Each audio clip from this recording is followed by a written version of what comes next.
మరి breaking news చూస్తున్నాం. పల్నాడు జిల్లా సత్తెనపల్లిలోని కంకనాలపల్లిలో అంగన్వాడీ టీచర్ స్వర్ణలతపై టీడీపీ నాయకుడు లైంగిక వేధింపులకు పాల్పడ్డాడు. బొడ్డి వెంకటేశ్వరరావు అనే వ్యక్తి అంగన్వాడీ టీచర్కు ఫోన్ చేసి అసభ్యంగా మాట్లాడాడు. బాధితురాలు పోలీసులను ఆశ్రయించింది. తన మాట వినకపోతే విధుల నుంచి తొలగిస్తారని పలుమార్లు బెదిరింపులకు గురి చేసినట్టుగా బాధితురాలు ఫిర్యాదు చేసింది. బాధితురాలు ఫిర్యాదు మేరకు ఆమె పట్ల అసభ్యంగా ప్రవర్తించిన వ్యక్తిపై ఎస్సీ ఎస్టీ కేసు నమోదు చేసి విచారణ చేపట్టారు పోలీసులు. తనకు న్యాయం చేయాలని సెల్ఫీ వీడియో ద్వారా ముఖ్యమంత్రి చంద్రబాబుకు విన్నవించింది బాధితురాలు అంగన్వాడీ టీచర్. సోషల్ మీడియాలో వైరల్ అవుతున్న ఈ వీడియో ఆలస్యంగా వెలుగులోకి వచ్చింది.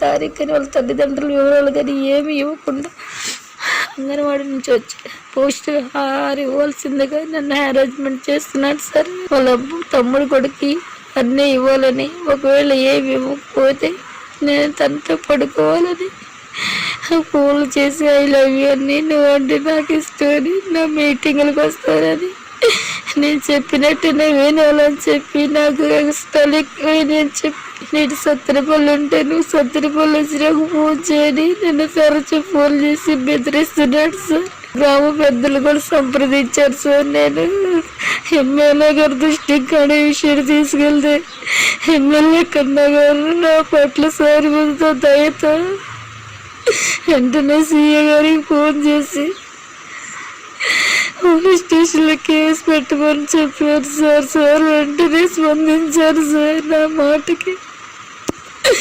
అతను 26వ తారీఖు ఫోన్ నైట్ టైం 26 సార్లు ఫోన్ చేసి నేను ఫోన్ ఎత్తుపోయేసరికి వాట్సాప్లో సారీ అని పెట్టి పక్క వీధిలో వేరే వాళ్ళు ఫోన్ చేసి నాకు ఇమ్మని నన్ను బ్యాండ్ చేయాలని చెప్పి అందరి దృష్టిలో ఇలా చేస్తున్నాడు సార్.